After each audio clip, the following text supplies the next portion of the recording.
Welcome to the Darkstream. We are on a early one here. Sorry for the little head fake there with the Google Hangouts, but the chats just were not working, and so that was definitely a bit of an annoyance.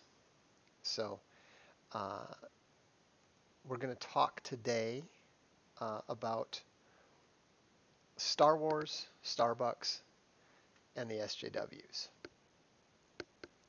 Now I'm going to check here and see if this is going out the way that I think it is, and apparently there is no way to see. Oh, okay, yes. So people are able to show up. Daniel, I see. Anyhow, I've really got to figure out why this stuff is working, why this stuff is not working. Daystream take two. I'd be interested, did you guys get a different kind of notification for this than you did for the previous one? That's what I'd like to know. And also, did you guys see a chat on the previous one? And was it only me that could not see it? Because I have no idea. Anyhow, fill me in. Those are questions that I would like the answers to. So we're going to do this the way that Ethan does. I'm not worrying about the graphics. We're not messing around with the cameras and all that sort of stuff. Just a straight up audio here. Oh, you did see the chat. Okay. Good. So same notification for both. Okay, that's good. That's good. Okay, but you guys could see the chat. I couldn't, so there's a problem on my end. I'll get that sorted out. So the reason I am addressing this today is some of the comments that were on Ethan's little live stream or whatever it was called last night really got me thinking about how a lot of people don't understand the social-sexual hierarchy. They don't seem to understand the connection to SJWs, and they don't understand the connection of both of those things to the destruction of various things that they appreciate and love. All right. What you have to understand is that the same stuff that is happening with Star Wars and Marvel and in the comics industry and in everything is all coming from the same source. It's all coming from people who are putting social justice in front of the interests of their fans, in front of the interests of their customers, in front of the interests of their supporters. And this is something that is going to destroy a company or a brand every time. I was looking at the numbers for Star Wars today. I'm working on that book, Corporate Cancer, and I wanted to update the numbers. And if you add up the fact that the 9th and final movie, The Last Jedi, underperformed the middle of the trilogy. I mean, this very seldom happens. You have to understand this very seldom happens.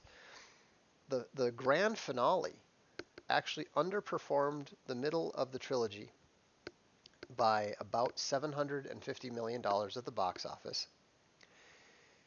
It underperformed the home video by $109 million, which is pretty impressive considering that it only brought in about $89 million itself. The Blu-ray and DVD sales were only 42% of what the home and the DVD and Blu-ray sales were for the previous movie. And then if you add in all of the lost merchandise sales, the toys that didn't sell, that means that over $1 billion was lost, $1 billion in anticipated business was thrown away because it was more important to the SJWs to do their thing than to seek to meet the approval of the Star Wars fans. And so when you look, oh, was it the 8th? Yeah, actually, let me back up. 8 did less than 7. So it's going to be really, really, really damning if, because you've got the Rey movie was the first one, Last Jedi, and then we should be going into the grand finale here. But what's going to be really telling is if the grand finale does even worse. And the shocking thing, if you look at Solo, as Ethan likes to describe Solo is doing so badly that it got outperformed by a movie featuring a sequel to a minor superhero. I mean, who would have thought that 4 years ago, Deadpool 2 would outperform Solo? Who would have thought that Deadpool 2 would outperform anything related to Star Wars? Can you even imagine how bad the Lando Calrissian movie is going to do, especially because they're going to have to Black Panther it up? You know, Lando Calrissian is going to go from being the only black guy in space. You know that the only white people in space are going to be the blonde women that he dates. You know, we know how they work. And so, it's really, really astonishing and remarkable to see how completely Disney has managed to destroy the Star Wars brand. Now remember, this is not unique. This is the normal pattern. Look at the NFL. The NFL is in its second year of the let's shit on the fans process. They still haven't done the simple and obvious move of saying you will stand for the flag, you will be patriotic while they're playing the national anthem, you'll be respectful.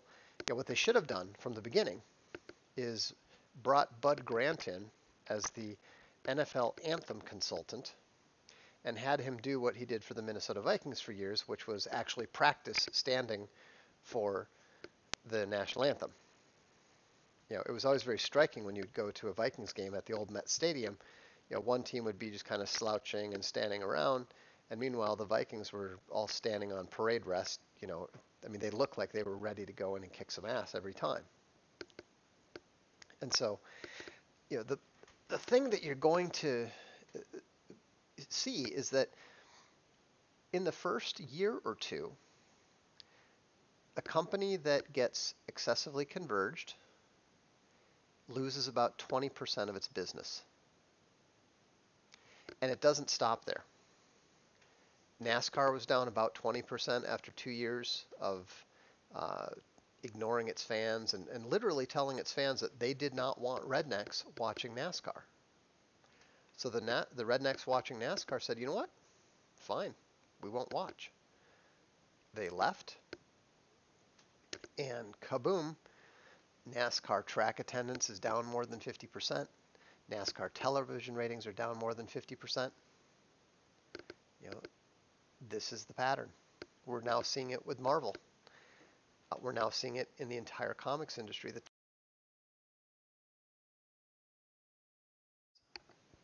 The sales of the top 300 comics are now down by 10.1% last year, and this year they're already down 9.65%. And that's with the benefit of some relatively easy comparables. And so what you're going to see happen in the rest of the year is that the numbers are going to collapse even more. People are furious about the way that DC screwed up the Batman Catwoman wedding. They made this huge deal about how Batman and Catwoman would get married. But of course, a superhero getting happily married is antithetical to SJWs. SJWs don't believe in happy heterosexual relationships. It offends them. It upsets them. It angers them. I could have told you. In fact, I did tell someone that I was talking to about it. There was no way that Batman was going to marry Catwoman and that it was going to be a happily married situation because SJWs hate that sort of thing. And needless to say, despite the fact that they did something like 50 alternate covers, they went and she left him at the altar. Surprise, surprise. A Batman that is happy can't be Batman. Starbucks. Now Starbucks hit its peak in 2017. In 2017, they had more stores than they've ever had before. And then Howard Schultz went full SJW. Now he's always been an SJW, but he started getting cocky. And you had all the various shenanigans that took place, and Starbucks stock has fallen.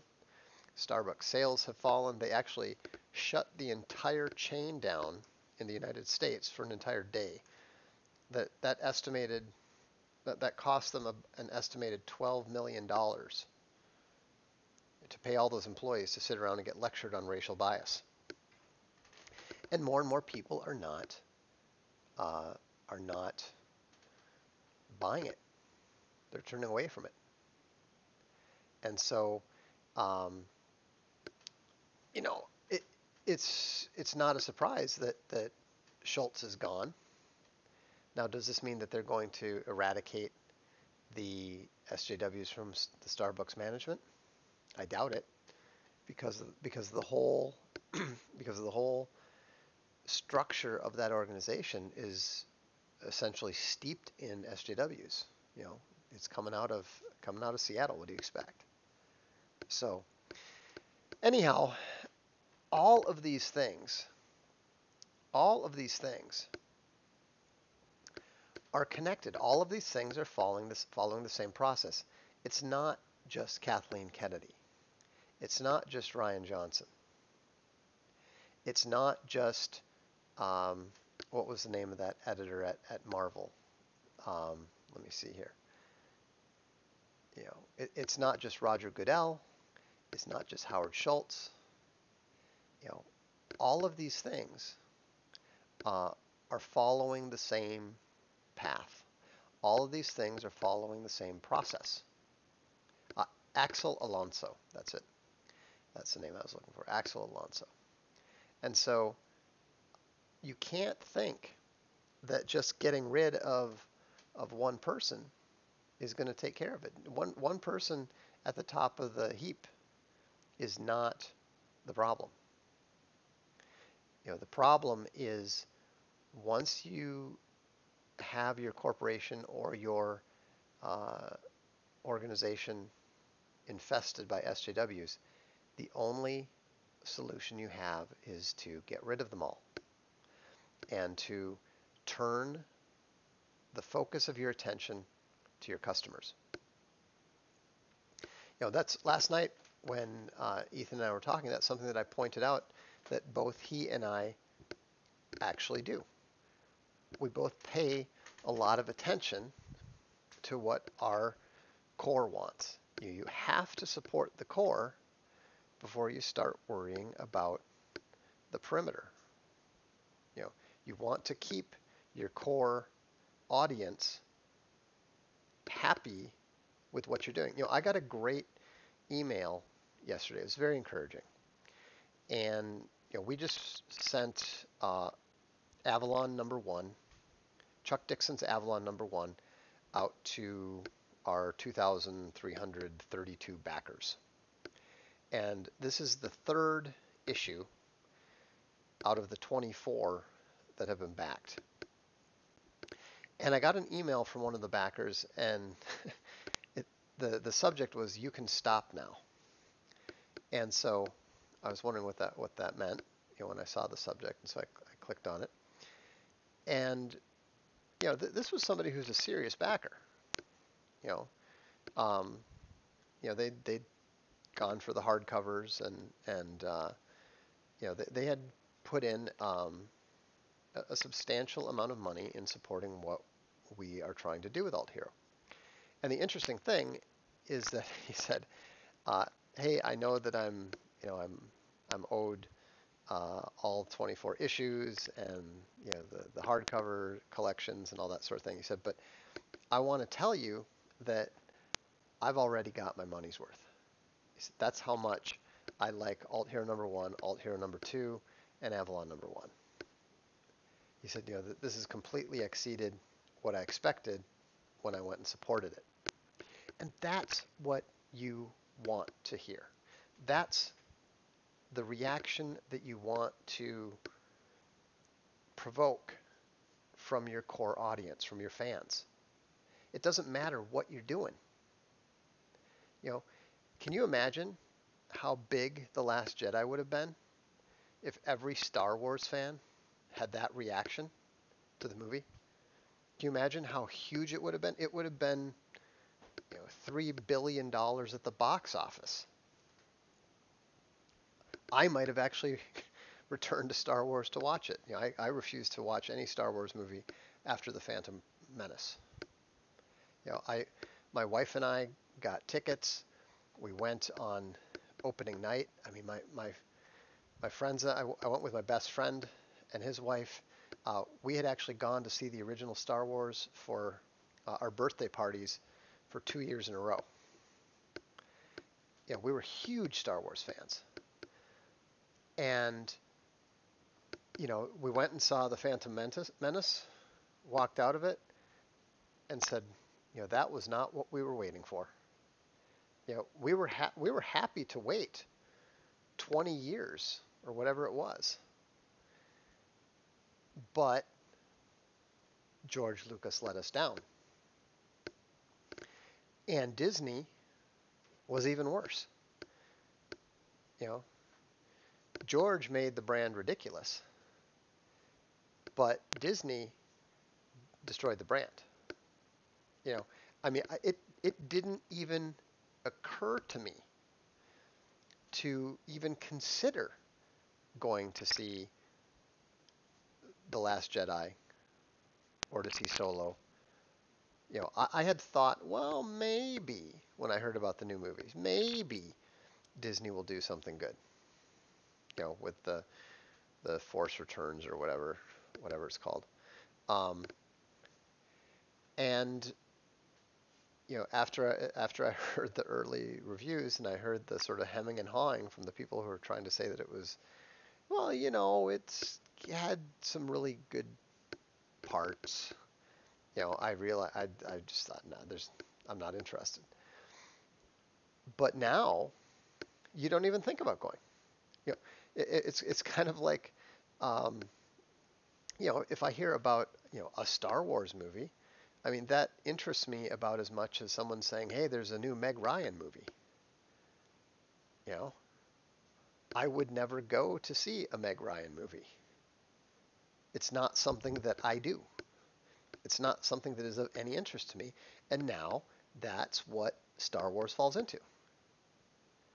It's crazy. It's absolutely crazy when you consider what a huge Star Wars fan I was as a kid. I had a complete collection of all the blue cards. Those of you who are really old school will know the blue cards were the original collecting card set. I also had all the red cards. I may or may not have completed the yellow card collection, and I did have some of the green cards. Those were the first 4 type of cards that they had. I think I actually stopped card collecting because somebody stole my blue cards out of my school desk at elementary school.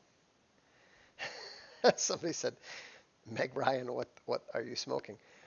Well, that's my point. I would never, ever go see a movie because Meg Ryan was in it. It would not even occur to me to see a movie that Meg Ryan was in. And you could substitute. She just happened to be the first actress that sprang to mind. You know, but you can throw any number of various actors and actresses into that category. You know, I'm just trying to. I was just trying to point out something that nobody in their right mind would ever go, "Oh, there's a new movie from that person. I have to go see it." You know, that is how I now feel about Star Wars, and that's too bad. But so this is something that if we want to compete with them, they are giving us the opportunity. We're going to be coming out with, about Galaxy's Edge from Nick Cole and Jason Ansbach. They're doing great. We have a series that we're going to be coming out with called Faraway Wars. It's really good. If it turns out to be popular enough as a book, then maybe we'll turn it into a comic. Who knows? There's lots of different possibilities. And these possibilities exist because Disney has decided that they dislike their fans, they have contempt for their fans, and they are not going to give their fans what they want. And this is something that you need to keep in mind. Your fans, your supporters, your customers, your clients are the only reason that you exist. They're the only reason you're in business. With the Voxiversity videos that we do, I ask the backers what they want. That's why the next one's going to be the Jordan Peterson one. The one after that's going to be the second Christianity in the West. It's not always about doing what you want to do. It's not always about doing what happens to be of interest to you, because if you're a reasonably intelligent, reasonably talented creator, you have lots of ideas. There's lots of things you can do. I came out with the abbreviated version of A Sea of Skulls only because the fans of my epic fantasy series didn't want to wait for the whole 900-page book. They said, "Hey, why don't you just get what you've done out and then finish it?" So that's what we've done. I'm working on I'm working on that right now. And so you have to listen to what your fans want. That doesn't mean that you have to do. I'm not talking about blindly wasting time on fan service. That's different. That's totally different. Once you start getting into the self-referential stuff, you are descending into self-parody. That's another reason why I have no interest in the Star Wars stuff. I mean, for crying out loud, the first movie, he might as well just, remade it on a shot-by-shot basis. So, anyhow, I'll take a couple questions before I roll. Does anyone have any questions? Let's see. Do you worry that your novel writing is suffering from these side projects? I don't worry about it. I know it's happening. It's a choice that I make. The more that I get, the more things that happen, the less time and focus I have for writing, but that's okay. Like I said, my supporters, my book buyers, have said repeatedly that they want me to do more video. They want me to do comics. So we're doing that. Are you Catholic? No, I'm not. I'm Protestant Christian. What civil wars conflicts do you recommend studying to better understand what's going to happen in the U.S.? I would look very closely at the Balkan conflict. I would also look at the breakup of the Austro-Hungarian Empire. What is your typing speed? I don't know. I know it's over 70 a minute, if I recall correctly, but I don't know exactly. Who do you think will win the World Cup? France or Croatia? I gotta, I gotta, I gotta say France. Although I'd much prefer to see Croatia win. Any estimate on alt here number 3? Uh, yeah, it's being colored right now. So I'd say in about a month. Do you think it would be possible for someone to do a faithful 40K movie? It's possible, but it's not likely considering who owns it. A Sea of Skulls completion time frame this year possible? Yes, it will definitely be out in December in hardcover. Galaxy's Edge, isn't that a Disney thing? Galaxy's Edge is the name of a Disney park, but it is also the name of a science fiction series from Nick Cole. Let's see here. Can we get Superluminary in hardcover? You're going to get it in paperback, and it might be available on Castelia Books direct as soon as this weekend. It's done. We're just waiting for the final approval from Ingram. No specific books on the Balkans. Any thoughts on uploading to BitChute so people can start migrating? I do upload to BitChute. You know, all the Voxiversity stuff goes on BitChute. Any comments on the God Emperor thing? We'll address that in a different one. That's suitable for an entire episode. Will the pedophile apocalypse ever be completely out in the open? Probably not completely, but it's going to be out a lot more in the open than it is already, and it's already considerably more in the open than it's ever been. Is Trump the best president of the century or ever? It's too soon to say. He's definitely the best president since 1900.